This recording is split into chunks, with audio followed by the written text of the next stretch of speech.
اعوذ باللہ من الشیطان الرجیم بسم اللہ الرحمن الرحیم رب اشرح لی صدری ویسر لی امری واحلل عقدۃ من لسانی یفقہوا قولی۔ 29 ذی الحجہ اسلامی تاریخ۔ ٹیپو سلطان رحمۃ اللہ علیہ کی شہادت۔ ٹیپو سلطان رحمۃ اللہ علیہ کے دشمنوں سے آخری جنگ کے موقع پر سیکریٹری حبیب اللہ نے عرض کیا، حضور وقت کا تقاضا ہے کہ اپنی جان اور اپنے شہزادوں کی یتیمی پر رحم کیجیے۔ تو سلطان نے کہا، میں اپنی ذات اور اولاد کو دین محمدی پر قربان کرنے کا فیصلہ کر چکا ہوں۔ میر صادق کی غداری سے دشمن کی فوج قلعے میں داخل ہو گئی۔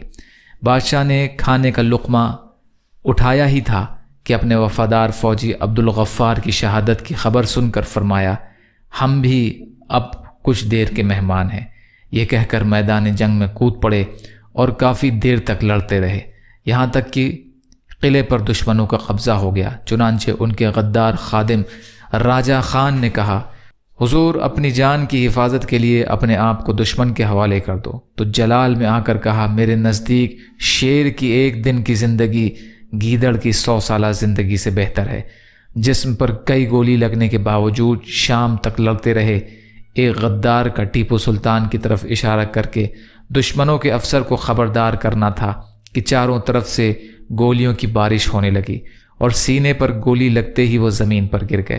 ایک سپاہی نے موقع غنیمت پا کر ان کی ہیروں سے جڑی تلوار نکالنے کی کوشش کی، تو ایسی نازک حالت نے بھی حملہ کر کے ایک سپاہی کو جہنم رسید کر دیا۔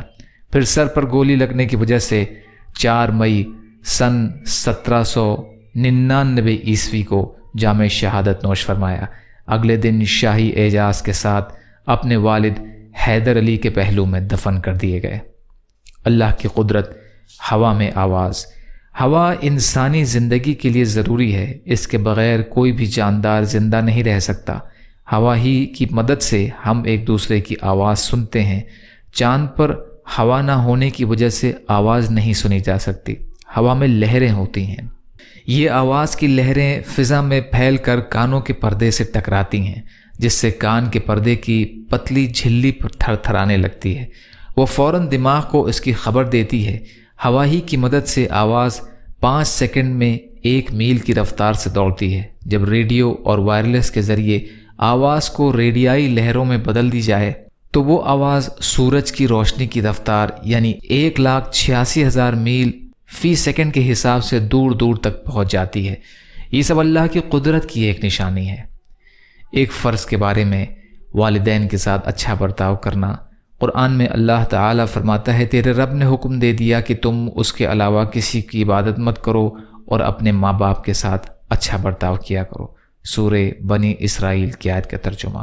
فائدہ: والدین کے ساتھ اچھا سلوک کرنا، ان کی اطاعت اور فرما برداری کرنا اور انہیں تکلیف نہ پہنچانا اولاد پر ضروری ہے۔ ایک سنت کے بارے میں اسمت سرما لگانا۔ حضرت ابن عباس رضی اللہ عنہ فرماتے ہیں کہ رسول اللہ صلی اللہ علیہ وسلم ہر رات سونے سے پہلے 3 مرتبہ اسمت سرما لگایا کرتے تھے۔ مستدرک کی روایت ہے۔ یہ ایک اہم عمل کی فضیلت درخت لگانا۔ رسول اللہ صلی اللہ علیہ وسلم نے فرمایا، جو بھی مسلمان درخت لگاتا ہے یا کھیتی کرتا ہے، پھر اس میں سے کوئی پرندہ، انسان یا جانور کھاتا ہے تو وہ اس کے لیے صدقہ ہے، یعنی صدقے کا ثواب ملے گا۔ بخاری کی روایت ہے۔ انس رضی اللہ عنہ راوی ہیں۔ ایک گناہ کے بارے میں متکبر کی سزا۔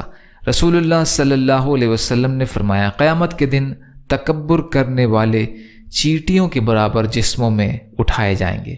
ان کی صورتیں انسان کی ہوں گی، ان کے لیے ہر طرف ذلت ہی ذلت ہوگی، اور ان کو جہنم میں بولس نامی ایک جگہ کی طرف گھسیٹ کر لے جایا جائے گا، جہاں پر ایک سخت آگ ان کو اپنی لپیٹ میں لے لے گی اور پینے کے لیے جہنمیوں کا خون اور پیپ دیا جائے گا۔ ترمذی کی روایت ہے۔ عبداللہ بن عمرو رضی اللہ عنہ راوی ہیں۔ دنیا کے بارے میں، دنیا میں برکت۔ رسول اللہ صلی اللہ علیہ وسلم نے فرمایا، اللہ تعالیٰ جس کے ساتھ بھلائی کا ارادہ فرماتا ہے تو اس کو دین کی سمجھ عطا فرماتا ہے، اور بے شک یہ دنیا بڑی میٹھی اور سرسبز شاداب ہے، بس جو اس کو اس کے حق کے ساتھ یعنی حلال طریقے سے لے لے گا تو اللہ عز و جل اس کے لیے اس میں برکت دے گا۔ مسند احمد کی روایت ہے، معاویہ بن ابی سفیان رضی اللہ عنہ راوی ہیں۔ آخرت کے بارے میں جنت کا باغ، قرآن میں اللہ تعالیٰ فرماتا ہے جو لوگ ایمان لائے اور نیک عمل کے پابند رہے تو ان کے لیے ایسے باغ ہوں گے جن کے نیچے نہریں جاری ہوں گے۔ یہ بہت بڑی کامیابی ہے۔ سورہ بروج کی آیت کا ترجمہ۔ طب نبوی سے علاج، بخار کا علاج۔ رسول اللہ صلی اللہ علیہ وسلم نے فرمایا جسے بخار آ جائے وہ 3 دن غسل کے وقت یہ دعا پڑھے تو اسے شفا حاصل ہوگی۔ بسم اللہ اللہم انما اغتسلت وجاء شفائک وتصدیق نبیک محمد صلی اللہ علیہ وسلم۔ اے اللہ، میں نے تیرے نام سے غسل کیا شفا کی امید کرتے ہوئے اور تیرے نبی صلی اللہ علیہ وسلم کی تصدیق کرتے ہوئے۔ ابن ابی شیبہ کی روایت ہے، مکحول رضی اللہ تعالی عنہ راوی ہیں۔ یا اللہ ہم سب کو کہنے سننے سے زیادہ عمل کی توفیق عطا فرما۔ یا اللہ جو مظلوم ہیں، پریشان حال ہیں، بیمار ہیں، قرض میں ہیں، بے روزگار ہیں، محتاج ہیں، ان کی مدد فرما۔ یا اللہ دنیا اور آخرت کی تمام خیر عطا فرما۔ جو دنیا سے چلے گئے ان کی مغفرت فرما، صبر اور شکر اور اچھی طرح عبادت کرنے والا بنا۔ یا اللہ شفاء کلی اور شفاء حسنہ عطا فرما۔ یا اللہ جو مانگا وہ بھی عطا کر دیجئے، جو بھول گئے ہوں اپنے فضل کرم سے عطا فرمائیے برحمتک یا ارحم الراحمین۔ ربنا تقبل منا انک انت السمیع العلیم وتب علینا انک انت التواب الرحیم برحمتک یا ارحم الراحمین۔ لا الہ الا اللہ محمد رسول اللہ۔ السلام علیکم۔